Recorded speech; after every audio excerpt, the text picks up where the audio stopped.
तो आ गए आप। आ गए हो तो चैनल को सब्सक्राइब कर लेना। वीडियो अच्छी लगे तो लाइक और शेयर कर देना। और हाँ, बेल आइकन जरूर दबा देना ताकि आपको नई वीडियोस की नोटिफिकेशन मिलती रहे। स्टोरी एनिमीडिया, कहानियों की नगरी।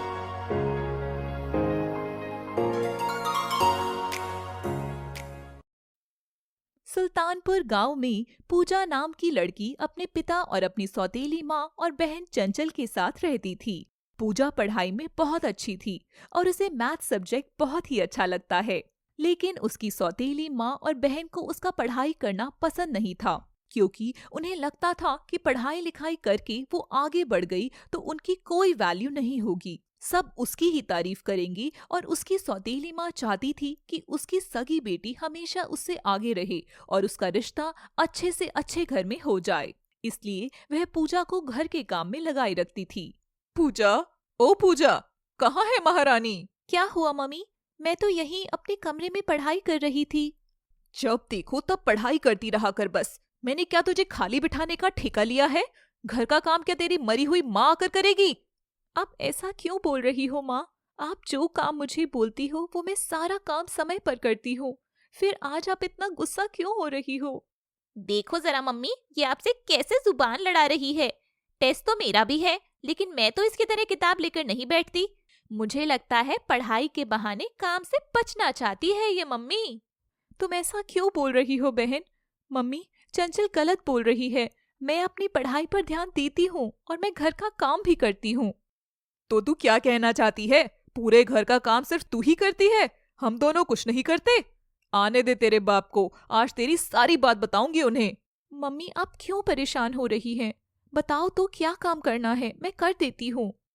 हाँ हाँ, तो काम करके मेरे ऊपर कोई एहसान नहीं कर रही हो। जाकर बर्तन साफ करो, सुबह से ऐसे ही पड़े हुए हैं। हाँ ठीक है माँ, मैं अभी जाकर सारे बर्तन धो देती हूँ, बस आप परेशान मत हो। हाँ हाँ, चल जा यहाँ से। फिर पूजा चली जाती है। तब माँ चंचल से, बेटा चंचल, मैंने उसे काम में लगा दिया है। इस बात का तू फायदा उठा और जाकर पढ़ाई कर। कल सबसे अच्छे नंबर तेरे ही आने चाहिए। बेचारी पूजा जो पढ़ना चाहती है, कुछ बनना चाहती है, उसकी सौतेली माँ उसे पढ़ने देना नहीं चाहती। दूसरी तरफ चंचल, जिसका पढ़ाई में बिल्कुल मन नहीं है, उसे जबरदस्ती पढ़ने को कह रही है। शाम को उसके पिता आते हैं। सुनो जी, मुझे तुमसे कुछ कहना है। हाँ बताओ, क्या हुआ भाग्यवान, क्या कहना है? तुम्हारी लाडली पूजा आजकल काम चोरी करने लगी है। जब देखो किताब लेकर बैठी रहती है, कुछ भी काम नहीं सुनती। मैं और मेरी बेटी ही लगे रहते हैं। मेरी अब इतनी उम्र भी नहीं है कि मैं इतना काम कर सकूं।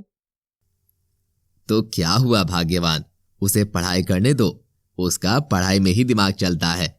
तो क्या हुआ अगर घर का काम थोड़ा कम करती है तो? अच्छा, मैं और मेरी बेटी क्या पागल हैं जो पूरा दिन घर का काम करते रहते हैं? अच्छा, अब मैं बहुत थक गया हूँ, कल बात करेंगे, तुम अब मुझे सोने दो। पूजा घर का सारा काम करके आधी रात तक पढ़ाई करती है और चंचल दिन छिपते ही सो जाती है।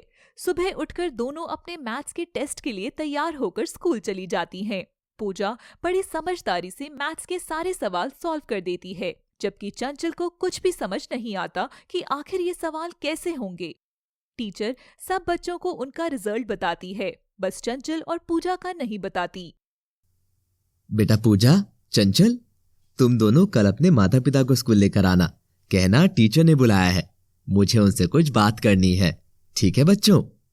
अगले दिन पूजा और चंचल के माता पिता स्कूल आ जाते हैं। तो आप दोनों पूजा और चंचल के माता पिता हैं।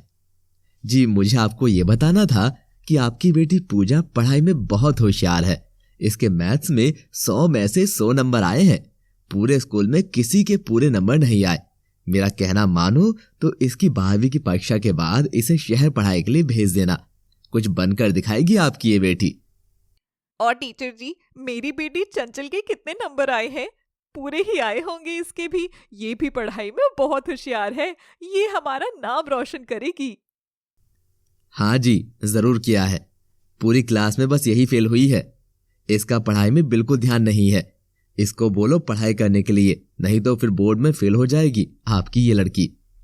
धन्यवाद टीचर जी, मैं अपनी दोनों बेटियों का ध्यान रखूंगा कि दोनों पूरी मेहनत करें। वो चारों स्कूल से घर लौटकर आते हैं तो पूजा की सौतेली माँ उसके पिता के कान भरती है। सुनो जी, तुम टीचर की बातों में मत आना। उसको क्या पता शहर की पढ़ाई में कितना खर्च आता है, और वैसे भी जवान लड़की है, शहर में जाकर कुछ ऊंच नीच हो गई तो हम तो बिरादरी में मुंह दिखाने लायक नहीं रहेंगे। अरे तुम क्यों चिंता करती हो भाग्यवान, अभी तो बहुत समय है। अभी तो इनकी बोर्ड की परीक्षा होने देते हैं, फिर रिजल्ट आएगा, उसके बाद कुछ सोचेंगे। समय ऐसे बीतता गया। बेचारी पूजा घर का सारा काम करके पूरी पूरी रात पढ़ाई करती थी और उसकी बहन आराम। वो पढ़ाई ना कर सकी, उसके लिए उसकी माँ ने बीमार होने का नाटक किया और घर का पूरा काम उससे कराने लगी। पूजा सारा काम करके रात को पढ़ती थी। उनकी बोर्ड की परीक्षा भी हो गई और रिजल्ट भी आ गया। बेटी पूजा, पूजा बेटी, ये देख तेरा परीक्षा का परिणाम आ गया है। बेटी तूने पूरे स्कूल में टॉप किया है, 95% नंबर आए हैं तेरे बेटा। अजी, अपनी बेटी का परिणाम देखकर ही खुश होते रहोगे या मेरी बच्ची का भी परिणाम बताओगे? भाग्यवान, चंचल बेटी फेल हो गई है, लेकिन तुम चिंता मत करो, इस बार नहीं हुई तो क्या हुआ, अगली बार हो जाएगी पास। हाँ, बस तुम रहने दो, अपनी बेटी के लिए ही खुश हो लो। बस मेरी बेटी का ना सोचा तुमने, जो इतनी खुशी से परिणाम बता रहे हो। पूजा की माँ उससे और चिढ़ जाती है।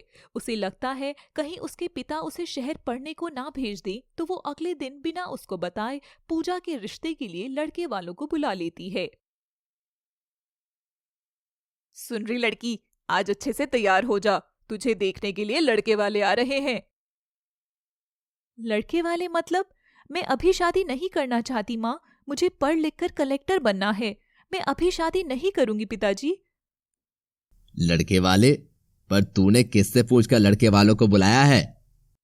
किससे पूछकर मतलब? शादी तो करनी ही है। जब मैं इसकी जिद्दी थी तब तो चंचल हो गई, और कब शादी करोगे? अभी सही समय है। पर माँ, मुझे अभी शादी नहीं करनी है, मैं आगे पढ़ना चाहती हूँ। आप कुछ करो पिताजी, मैं अभी शादी नहीं करना चाहती हूँ। तू लड़के वालों को मना कर, अभी कोई रिश्ता नहीं होगा, ना ही अभी कोई शादी होगी। मेरी बेटी आगे पढ़ेगी, पहले जितना वो पढ़ना चाहती है। क्या पागल हो गए हो? दिमाग चल गया है क्या? और कितना पढ़ना है? अब कोई पढ़ाई नहीं होगी, शादी होगी बस। पिताजी एक जोर से थप्पड़ अपनी बीवी को मारकर कहता है, तेरे अंदर कितनी जलन है मेरी बेटी को लेकर। मैंने आज तक तेरी हर बात सुनकर अनदेखा कर दिया, पर आज तूने हद कर दी। तुझे शर्म नहीं आ रही ये कहते हुए? तुझे पता है पूजा कितनी होनहार है, फिर भी तू इसे आगे बढ़ने नहीं देना चाहती, सिर्फ अपनी जलन के कारण। लेकिन मेरी बेटी जितना चाहे उतना पढ़ेगी, और जो उसे बनना है वही बनेगी। अगले दिन पूजा के पिता पूजा को शहर पढ़ाई करने के लिए भेज देते हैं और वो शहर में बहुत मेहनत से पढ़ाई करके कई साल बाद अपने गांव कलेक्टर बनकर वापस आती है। उसे देखकर सारे गांव वाले बहुत खुश होते हैं। पूजा सरकारी गाड़ी में घर पहुंच जाती है और जब उसकी सौतेली माँ को कलेक्टर की माँ कहा जाता है, उसे पहले बहुत गुस्सा आता था, पर उसकी कलेक्टर बेटी की वजह से गांव में उसका सम्मान बढ़ जाता है। ये देखकर वे बहुत खुश होती है और उसे बहुत गर्व होता है पूजा के ऊपर, और धीरे धीरे वो उसे प्यार करने लगती है। मुझे माफ कर दे बेटी, मुझसे बहुत बड़ी गलती हो गई, जो मैंने तुझे कभी ठीक से पढ़ने नहीं दिया और तुझे हमेशा आगे बढ़ने से रोका। आप मुझसे माफी मत मांगिए माँ, मुझे सिर्फ आपका प्यार चाहिए और कुछ नहीं। पूजा का बहुत ही सुंदर और बड़े घर में रिश्ता होता है और उसके नाम और रुतबे की वजह से उसकी बहन चंचल की बहुत अच्छे घर में शादी हो जाती है। वीडियो अच्छी लगे तो लाइक और शेयर कर देना, और हाँ, बेल आइकन जरूर दबा देना ताकि आपको नई वीडियोस की नोटिफिकेशन मिलती रहे।